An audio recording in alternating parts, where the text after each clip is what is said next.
Bismillahirrahmanirrahim. Assalamualaikum warahmatullahi wabarakatuh. Pada kesempatan hari ini saya akan bahas vlog Umanokat AS Job part 60.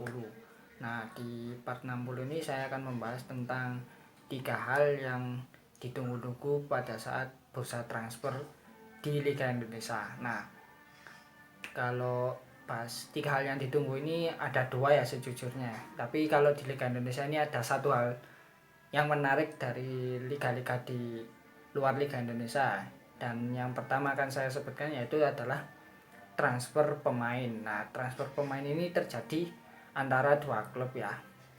Ini biasanya transfer pemain ini dinegosiasi oleh agen ataupun manajemen dari kedua tim ini bertemu satu sama lain ya, untuk membahas nilai kontrak ataupun nilai durasi pemain yang akan direkrut di musim berikutnya. Nah, bursa transfer ini biasanya terjadi pada saat usai kompetisi dan usai putaran pertama di kompetisi tersebut berakhir ya.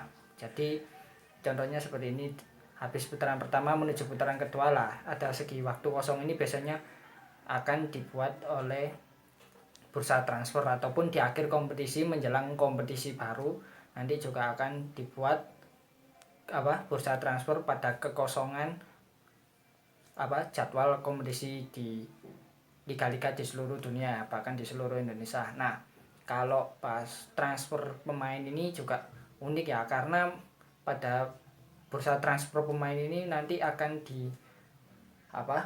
biasanya ada rumor-rumor seperti itu. Misalkan tim A ini akan merekrut pemain dari tim B, kemudian ini pada transfer ini juga nanti biasanya akan membuat heboh apabila kita membahas tentang sepak bola ya, entah itu dari nilai transfernya, entah itu dari kepindahannya ini yang mencapai, biasanya harga transfernya ini mencapai nilai tertinggi. Dan transfer pemain ini juga kadangkali ya ada yang merupakan ini pinjaman. Nah, jadi pemain ini akan misalkan dari tim A akan dipinjamkan ke tim B ya.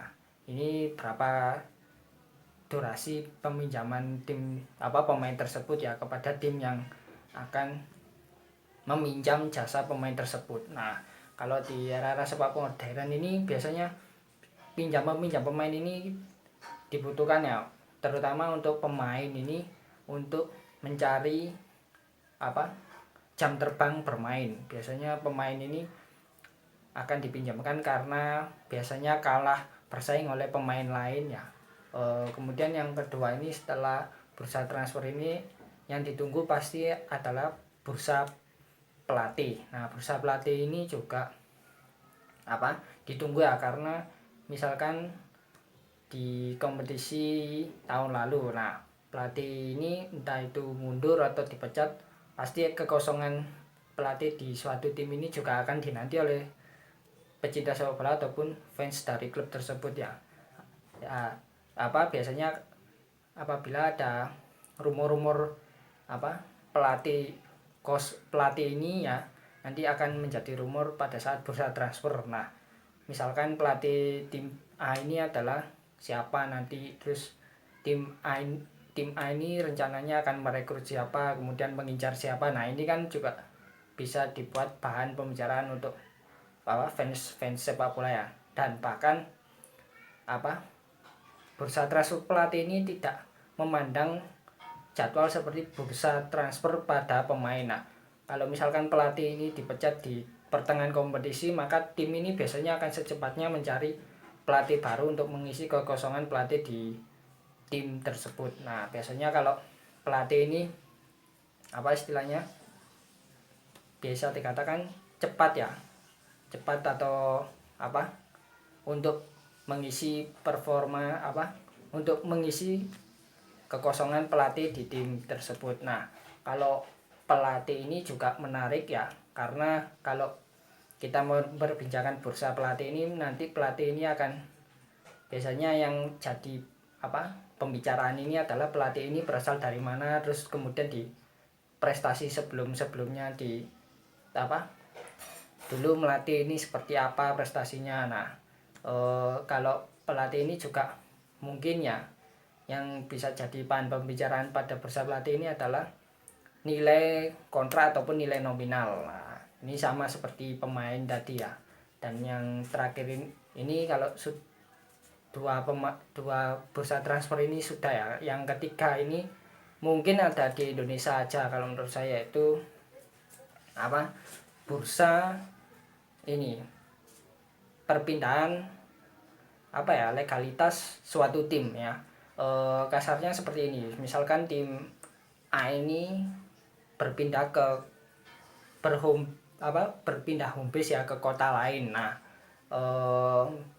nanti setelah berpindah home base ini akan berganti nama. Nah, ini muncul beberapa tahun belakangan ini ya, terutama 10 tahun terakhir ini, yang saya sayangkan ya, jujur kalau menurut pribadi saya ini banyak tim-tim yang berpindah home base karena beberapa alasan, contohnya seperti krisis finansial, kemudian karena kondisi kota yang tidak mendukung, kemudian ada beberapa faktor lain yaitu seperti ingin mencari suasana baru. Nah, ini sayangnya beberapa tim di Liga Indonesia ini berpindah home base juga berganti nama. Nah, kalau kita berkaca pada statuta FIFA ini ya, ini tim yang sudah berdiri, tim sepak bola ini kalau dilarang merubah nama tim ya. Kalau merubah logo tim ini sah-sah aja pada statuta FIFA. Nah, kalau saya ingat, kalau contoh kasusnya ini pada tim Hull City yang berasal dari Inggris. Nah,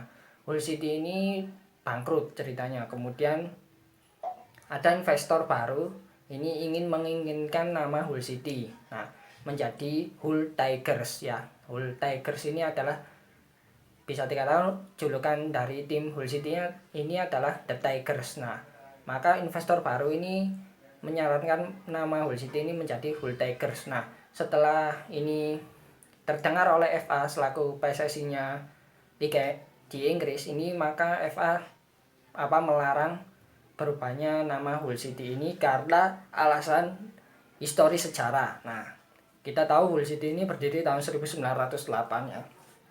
Kalau ini yang harusnya menjadi patokannya di Liga Indonesia ini ya. Banyak ya kalau tim-tim yang berubah nama ini seiring 10 tahun belakangan ini disayangkan. Nah, ada beberapa tim yang memang berpindah nama kemudian berganti nama. Nah, yang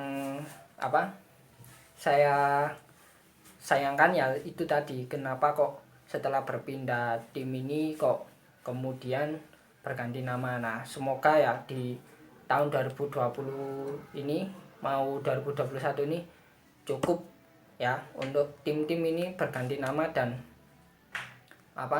berpindah home base ya, karena menurut saya ini jujur ya, ini akan mematikan sejarah tim tersebut dan istilahnya menimbulkan kericuan ya, terutama kepada supporter ini ya, akan menimbulkan kericuan. Ini kok pindah home base, kemudian kok seperti pindah home base ini seperti klub siluman. Nah, istilahnya pindah-pindah. Nah, kalau di Indonesia ini saya menyebutnya ini tim ini mematikan sejarah. Saya patokan saya ini seperti Hull City ini ya. Banyak ya yang dikorbankan ketika tim ini berpindah home base ya, terutama untuk supporter yang sudah fanatik ke suatu tim ini. Kemudian kalau misalkan tim ini dipindah karena beberapa alasan, ini sangat disayangkan. Nah, kalau komentar saya sih seperti ini ya, ada 3 hal yang ditunggu pada saat bursa transfer ya. Demikian ya vlog saya kali ini. Terima kasih sudah menonton. Wassalamualaikum warahmatullahi wabarakatuh.